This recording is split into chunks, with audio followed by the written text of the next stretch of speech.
अब तो भगवानों को भी कार्टून बना दिया। Hanuman ji cartoon Hanuman ji cartoon, cartoon तुम्हारा बाप। हनुमान जी कार्टून नहीं है, हनुमान जी महापुरुष हैं, हनुमान जी भगवान के अवतार हैं, साक्षात शिव हैं, कार्टून नहीं है। वो कार्टून हो गए हनुमान जी, हनुमाना कार्टून। भारतीयों की बुद्धि इतनी दूषित हो गई। रास लीला जहां जीवात्मा और शिवात्मा का मिलन है, जीव और शिव के मिलन को महारास कहा जाता है, वहां गली मोहल्लों में अगर कोई बच्चे कहीं चले गए, उनके अगर कुछ शारीरिक आकृतियां बिगड़ गई तो कहते हैं आजकल रासलीला चल रहा है। ये भारत की अवस्था है। अपने ग्रंथों का इतना अपमान, अपने ईश्वर का, अपने अवतारों का इतना अपमान, इतनी निर्लज्जता के साथ इसी समाज में लड़के लड़कियों के मिलन को रास लीला कहा जाता है। कभी रास सुना है? कभी रास की परिभाषा जानी है? ये डंडे उठा करके डांडिया करके और कहते हो महारास हो गया। कहां लिखा है डांडिया करके महारास करना? किस ग्रंथ में है बताओ मुझे।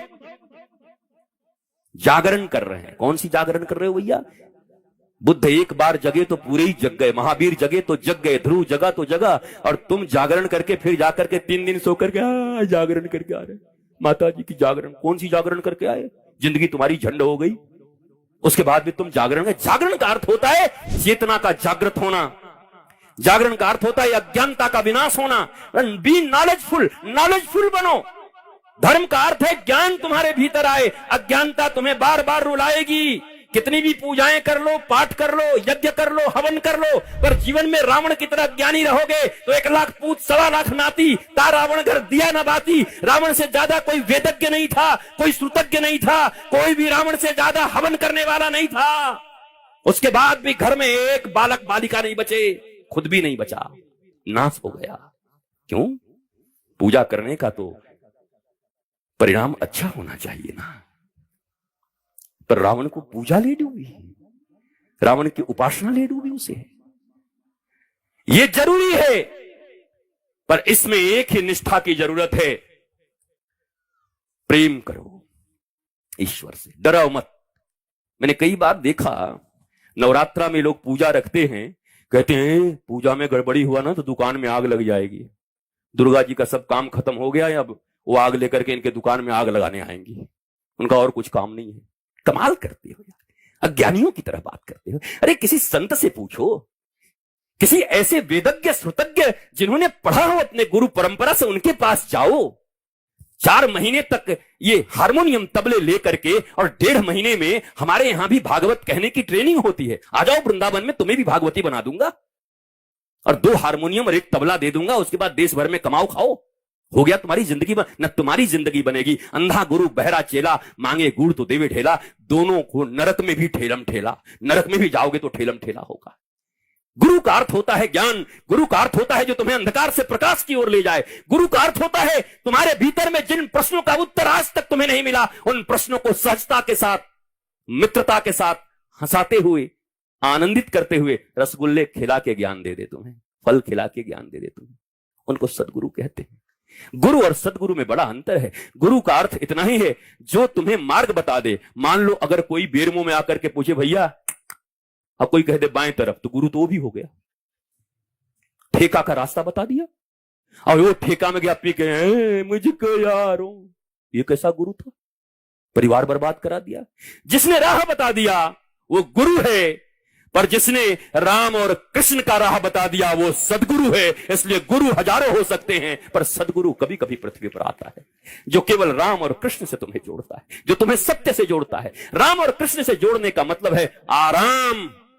जीवन में जिसने कह दिया जिसको चाहिए आराम, उसको कहना होगा आओ राम, आओ राम मेरे जीवन में, आओ राम। उसके जीवन में आराम ही आराम, नहीं तो हराम है जीवन। याद रख लेना, जिनके जीवन में राम है। पर रामो विग्रहवान धर्म, श्रीमद् वाल्मीकि रामायण कहती है कि राम चलते हुए धर्म है। जब स्वयं भगवान हो पृथ्वी पर और स्वयं सदगुरु चल रहे हो तो उन्हें धर्म की भाषा पढ़ाई नहीं जाती, उनको चलता हुआ धर्म माना जाता है। वो चलते हुए धर्म है।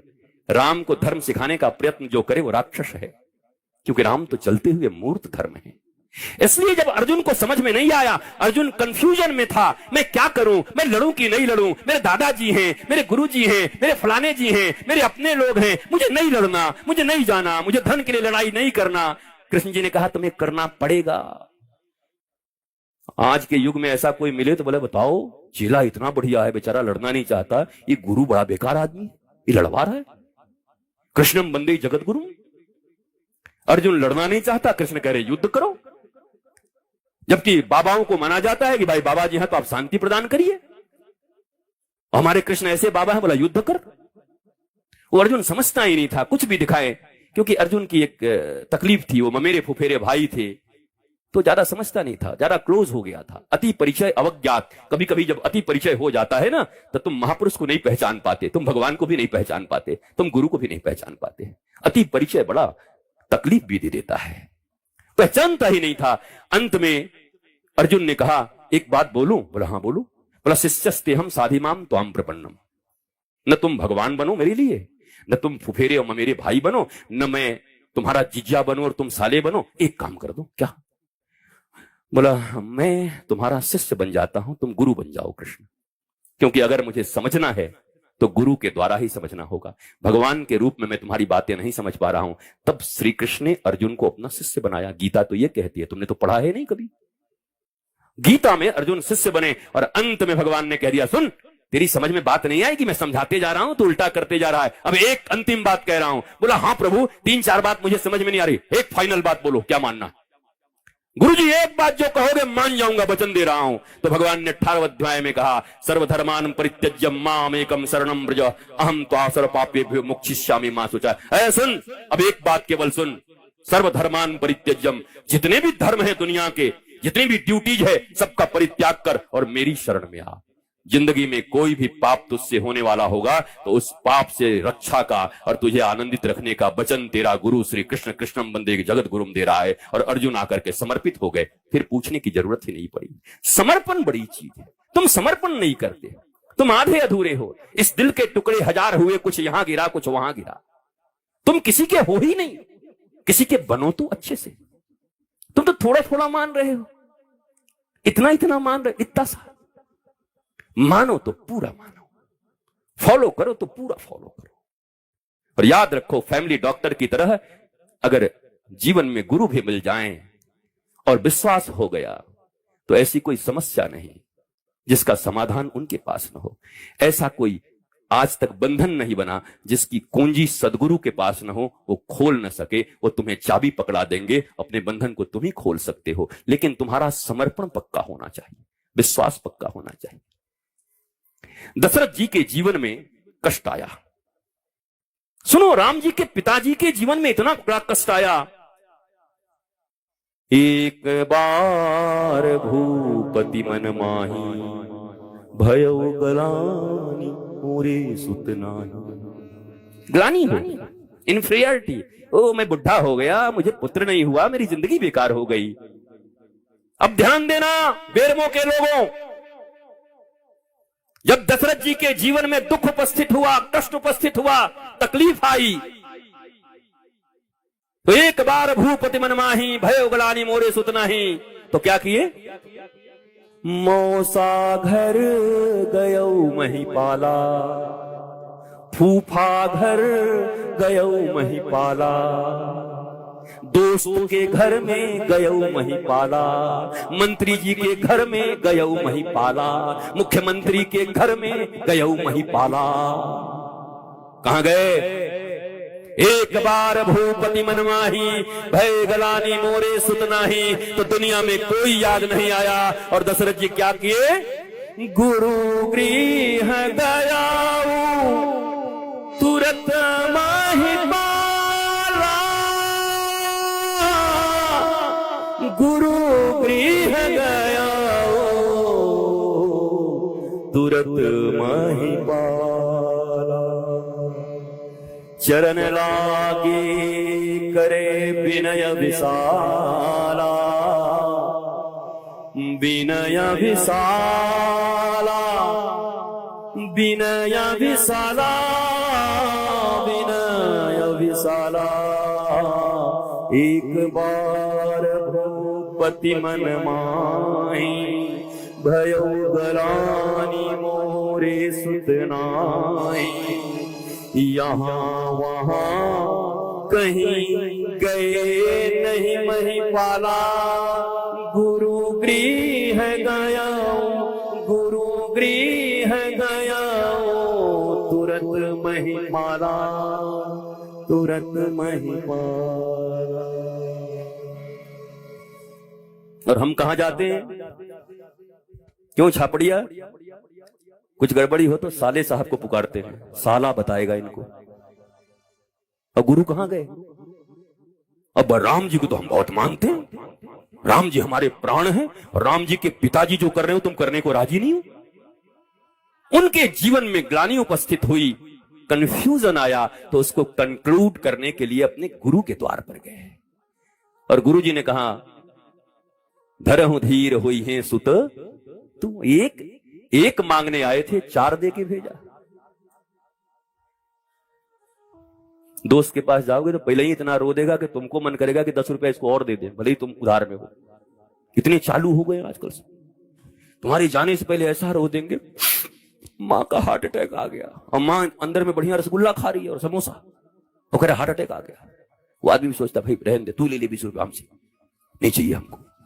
गुरु गृह गए तुरंत महिपाला, जहां से सार्थक संवाद के द्वारा सार्थक हल मिले। अरे टेम्पररी इलाज से नहीं होगा, ये पेन किलर खाते खाते किडनियां खराब हो जाएंगी तुम्हारी। आज तो बहुत अच्छा लग रहा है, दवाइयां खा रहे हो, थोड़ा सा पेन हुआ, पेन किलर खा लिए, हो क्या रहा है अंदर में पता है? मरोगे पक्का, कोई बचाएगा नहीं। ये पेन आ कहां से रहा है? ये दर्द उठ कहां से रहा है? What is reason behind this? Cause क्या है? तो जो सद्गुरु होते हैं वो कारण के ऊपर हमला करते हैं, कारण का निवारण करते हैं। किस कारण से इसके जीवन में दुख आया, उस कारण का निवारण करते हैं। ये दोस्त, ये मित्र, ये परिवार, ये रिश्तेदार, ये नातेदार, ये संसार, ये सब तुम्हें टेम्पररी रेमेडी देंगे, टेम्पररी रिलीफ दे सकते हैं। लेकिन अगर परमानेंट रिलीफ चाहिए, अगर निराकरण चाहिए, फिर जीवन में वो दुख दोबारा ना हो, वो ताप न सताए, तो किसी ज्ञानी सदगुरु के चरणों में जाना और पूछना, हे गुरुदेव भगवान, ऐसा दुख उपस्थित हुआ है, मुझे क्या करना चाहिए? और विश्वास रखना, उन्होंने जो कह दिया उस वचन पर, और चल कर देखो। मैं आज भी इस भरे हुए पंडाल में कहता हूं, कोई भी ऐसा करके देखो, तुम्हारे जीवन की समस्या की। और ये कोई चमत्कार नहीं है, he is knowledgeful, he is living master. वो केवल दाढ़ी और चुंदी बढ़ा करके नहीं घूम रहे, वो व्याख्या करने के लिए नॉलेजफुल मास्टर। वेद वेदांत सिद्धांत, जिन्होंने इस शरीर के साइंस को भी जाना है और जिन्होंने आध्यात्मिक विज्ञान को भी जाना है, material science and spiritual science both, वो दोनों के मास्टर हैं। He is scientist, he is doctor. ये मत समझो बाबा जी आ गए हैं, बाबा जी आ गए हैं। तुम में से जितने लोग बैठे हो, ये जितने भी ग्रेजुएट के यहां विद्यार्थी हैं, तुमको केमिस्ट्री, फिजिक्स, जियोलॉजी और बायोलॉजी तो मैं पढ़ा सकता हूं, पूरी तरीके से बिठा के तुम्हारे क्लास कर सकता। जितने ग्रेजुएट बीएससी के छात्र जितने, सबको पढ़ा सकता। But this is material science. दुनिया में आज तक डिप्रेशन की कोई दवा नहीं बनी है। डिप्रेशन की जो भी दवा दी जाती है उसमें 70% अफीम होते हैं, तुम्हें सिर्फ सुलाया जाता है। आज तक माई का लाल कोई है नहीं जो डिप्रेशन का दवा बनाया है। तुम्हारे डिप्रेशन बढ़ते जाएंगे। इस दुनिया में डिप्रेशन और तनाव तभी दूर हो सकता है। सुनो, इस दुनिया में तनाव में वही हैं जो 2 नाव पर हैं। जिन्होंने सदगुरु के एक नाव पर अपना कदम रख दिया, उनके जीवन में तनाव नहीं, आनंद होता है। उनके जीवन में राम होते हैं, आराम होता है, प्रेम होता है, शांति होती है, मस्ती होती है। और ये प्रयोग करो। अरे कॉलगेट का प्रयोग कर लिया, नहीं नहीं, रोज बिलबोर्ड्स पे प्रचार होते हैं, उसको खरीद लेते हो। एक बार सदगुरु भी खरीद लो ना। जैसे मीरा कहती है, माई डी मैंने गोविंद लीनो मोल, मैंने इसको मैंने मोल में खरीदा है, इसको खरीद लिया है गोविंद को। माई पूछी कितने में? बोले खरीद लिया, कहीं जा नहीं सकता, आप मोल दिया है मैंने। 42 साल तक मीरा रोती रही, कृष्ण कृष्ण करती रही।